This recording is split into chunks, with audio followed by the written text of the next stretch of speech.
അഭിനന്ദ പിതാവേ, ബഹുമാനപ്പെട്ട വികാരിച്ച പ്രിയപ്പെട്ട സഹോദരി സഹോദരന്മാരെ, ഇന്ന് ഈ പരിശുദ്ധ കുർബാനയോട് ചേർന്ന് നമ്മൾ മൂറോൻ കൂദാശ കർമ്മം നടത്തുകയാണ്. മൂറോൻ എന്ന പുരാതനമായ പരമായ വാക്കിൻ്റെ അർത്ഥം അഭിഷേക തൈലം എന്നാണല്ലോ. നമ്മളുടെ ജീവിതത്തിൽ നമ്മളെ വിശുദ്ധീകരിക്കേണ്ട അവസരങ്ങൾ വരുമ്പോഴെല്ലാം സ്ഥൈര്യലേപന കുദാശയ്ക്ക്, മാമോദീസായ്ക്ക്, രോഗീലേപനത്തിന്, അതുപോലുള്ള മറ്റ് പള്ളി കുദാശയ്ക്ക് തുടങ്ങിയ അവസരങ്ങളിലെല്ലാം അഭിഷേകത്തിന് വേണ്ടി നമ്മൾ ഉപയോഗിക്കുന്ന തൈലം, വിശുദ്ധ തൈലം നേരിട്ട് ഇവിടെ കുദാശ ചെയ്യുന്നതോ അല്ലെങ്കിൽ ഇവിടെ കുദാശ ചെയ്ത തൈലത്തിൻ്റെ അംശം ഉപയോഗിച്ച് അവിടെ പുരോഹിതൻ കുദാശ ചെയ്യുന്നതോ ആണ്. അതുകൊണ്ട് ഈ അഭിഷേക തൈലം സഭയിൽ എന്നാളും ഐക്യത്തിൻ്റെ പ്രതീകമായിട്ടാണ് കാണുന്നത്.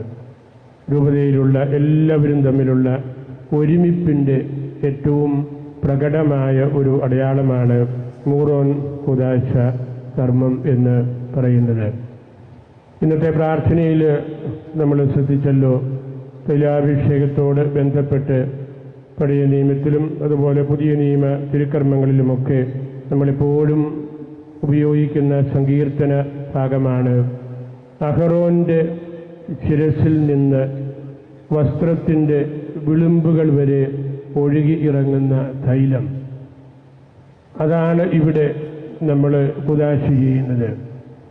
ഈ കുദാശയിൽ ഉപയോഗിക്കുന്ന ആ തൈലം അത് നമ്മുടെ രൂപതയുടെ അതിർത്തികൾ വരെ എല്ലാ പള്ളികളിലും എല്ലാ വിശ്വാസികൾക്കും ആവശ്യമുള്ള അവസരത്തെ ഉപയോഗിക്കാൻ വേണ്ടിയാണ്. അത് വസ്ത്രത്തിൻ്റെ വിളുമ്പുകളിലേക്ക് വരെ എത്തി നിൽക്കും. കത്തോലിക്ക സഭയിൽ എവിടെയെല്ലാം കത്തോലിക്കരുണ്ടോ അവിടെ അവർക്കെല്ലാം ഉപയോഗിക്കപ്പെടണമെന്നുള്ള ആ ഒരു വലിയ സന്ദേശമാണ് ആ സങ്കീർത്തനത്തിൽ ഒളിഞ്ഞു കിടക്കുന്നത്. പരിശുദ്ധ ഫ്രാൻസിസ്കോസ് പിതാവ് പെസഹ വ്യാഴാഴ്ച മൂറോൻ കൂദാശ നടത്തിയപ്പോൾ ഈ സങ്കീർത്തനത്തെക്കുറിച്ച് വ്യാഖ്യാനിച്ച് പറയുകയുണ്ടായല്ലോ. വിളുമ്പുകളിലേക്ക് നമ്മൾ ഇറങ്ങണം. പാവപ്പെട്ടവരിൽ ദൈവത്തിൻ്റെ പാർപ്പിടമുണ്ട് എന്ന് നമ്മൾ കണ്ടെത്തുന്ന ആ ഒരു വലിയ ക്രിസ്തീയ ശൈലിയാണ് വിളുമ്പുകളിലേക്ക് പോവുക എന്നത്. അതിനുശേഷം പരിശുദ്ധ പിതാവ് പറഞ്ഞു, വിളുമ്പുകളിലാണ്, അതിർത്തികളിലാണ് പാപികൾ, മദ്യപന്മാർ, സാമൂഹിക വിരുദ്ധ പ്രവർത്തനങ്ങളിൽ ഏർപ്പെടുന്നവർ, അധാർമികമായിട്ട് ജീവിക്കുന്നവർ, ഭാര്യാഭർത്തൃ ബന്ധങ്ങൾ ശരിയായിട്ട് ഇല്ലാത്തവർ, അങ്ങനെ ഒരു പറ്റം ആളുകൾ വിളുമ്പുകളിൽ, പ്രത്യേകിച്ച് യൂറോപ്പിൻ്റെ പ്രത്യേകമായ സാഹചര്യത്തിൽ പരിശുദ്ധ പിതാവ് പറയുകയുണ്ടായി, ഓരോ രാജ്യത്തിൻ്റെയും അതിർത്തികളിൽ പെട്ടെന്ന് ഏത് രാജ്യക്കാരാണെന്ന് തിരിച്ചറിയാൻ പാടില്ലാത്ത സ്ഥലങ്ങളിൽ താമസിക്കുന്നവരാണ് ഏറ്റവും മോശമായിട്ടുള്ളവർ. അതാണ് വിളുമ്പുകൾ എന്ന് പരിശുദ്ധ പിതാവ് വ്യാഖ്യാനിച്ചത്. അതായത് നമ്മളുടെ സമൂഹവുമായിട്ട് ബന്ധപ്പെട്ടവരും എന്നാൽ അതിൻ്റെ ഉത്തമാംശങ്ങൾ ജീവിതത്തിൽ പകർത്താത്തവരുമായ എല്ലാ വ്യക്തികളിലേക്കും എല്ലാ സാഹചര്യങ്ങളിലേക്കും എല്ലാ സ്ഥലങ്ങളിലേക്കും ദൈവത്തിൻ്റെ സുവിശേഷം എത്തിക്കുക എന്നതാണ് വിളുമ്പുകളിലേക്ക് ഒഴുകിയിറങ്ങുന്ന തൈലം എന്ന് ഫ്രാൻസിസ്കോസ് പിതാവ് ലോകത്തിന് മുഴുവനുമായിട്ട് സന്ദേശം നൽകി. അത് വളരെ പ്രായോഗിക ബുദ്ധിയുള്ള ഒരു ചിന്തയാണ് പിതാവ് നമുക്ക് നൽകിയത്. ഈ തൈലം ഈശോ തന്നെയാണ്. അഹറോൻ്റെ ശിരസിൽ പകർന്ന ആ തൈലം, അതിൻ്റെ പ്രതീകമാണ് ഇന്ന് നമ്മൾ സുവിശേഷത്തിൽ വായിച്ച ഈശോയുടെ ശിരസിൽ ഒരു സ്ത്രീ പകരുന്ന ആ പരിമള തൈലം. ആ തൈലം അഭിഷേകം സ്വീകരിച്ച വ്യക്തിക്ക് വേണ്ടി മാത്രമല്ല, ആ അഭിഷേകം സ്വീകരിച്ച വ്യക്തി അത് മറ്റുള്ളവർക്ക് വിളുമ്പിൽ വരെയുള്ളവർക്ക് കൊടുക്കുകയാണ്. ഒരു വ്യക്തിയെ പുരോഹിതനായിട്ട് അഭിഷേകം ചെയ്യുന്നത് ആ പരിമളം ആ പുരോഹിതനിൽ മാത്രം നിൽക്കാനല്ല, ആ പുരോഹിതന്റെ ബലിയിൽ പങ്കെടുക്കുമ്പോൾ, അദ്ദേഹത്തിൻ്റെ വചനപ്രഘോഷണം കേൾക്കുമ്പോൾ, അദ്ദേഹത്തിൻ്റെ സാമൂഹിക പ്രതിബദ്ധത നമ്മൾ മനസ്സിലാക്കുമ്പോൾ ഈ പരിമള തൈലം വിളുമ്പുകളിലേക്ക് ഒഴുകി ഇറങ്ങുകയാണ്. അദ്ദേഹത്തെ കേൾക്കുന്നവരും കാണുന്നവരുമെല്ലാം അഭിഷിക്തരാവുകയാണ്. ആ ഒരു വലിയ സന്ദേശമാണ് ഇന്നത്തെ സുവിശേഷം നമുക്ക് നൽകുന്നത്. യഥാർത്ഥത്തിൽ ആ വെൺകൽ ഭരണി ഈശോ തന്നെയാണ്.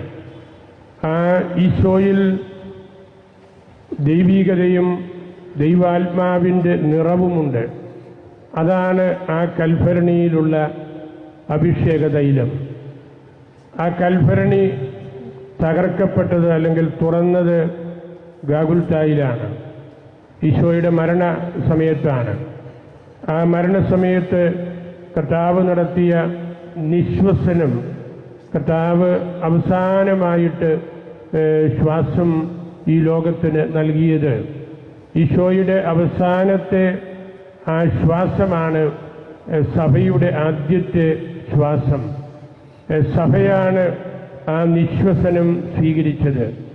ആ ശ്വാസത്തിലാണ് നമ്മൾ എല്ലാവരും ഇന്ന് ജീവിക്കുന്നത്.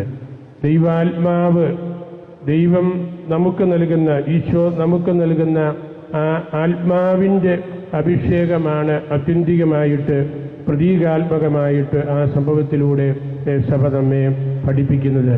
അത് നമ്മൾ കുദാശകളിലൂടെ, ഈ അഭിഷേക തൈലം ഉപയോഗിച്ചുള്ള പ്രാർത്ഥനകളിലൂടെ, വചനപ്രഘോഷണങ്ങളിലൂടെ എല്ലാം നമ്മൾ നൽകുകയാണ്.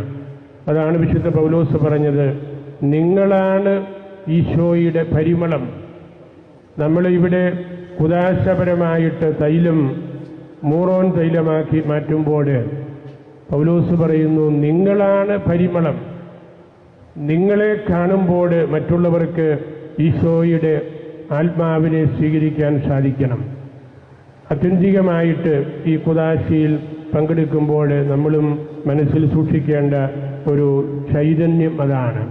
ഈ പരിമളം നമ്മൾ തന്നെയാണ്. നമ്മൾ നന്നായിട്ട് ജീവിക്കുമ്പോൾ, ആത്മീയരായിട്ട് പെരുമാറുമ്പോൾ ഈ അഭിഷേകത്തിൻ്റെ നേരായ വഴിയിൽ നമ്മൾ പങ്കെടുക്കുന്നവരാണ്. അതിനുള്ള കൃപയ്ക്കായിട്ട് നമുക്ക് പ്രാർത്ഥിക്കാം. കർത്താവ് നമ്മെ എല്ലാവരെയും സമൃദ്ധമായി അനുഗ്രഹിക്കട്ടെ.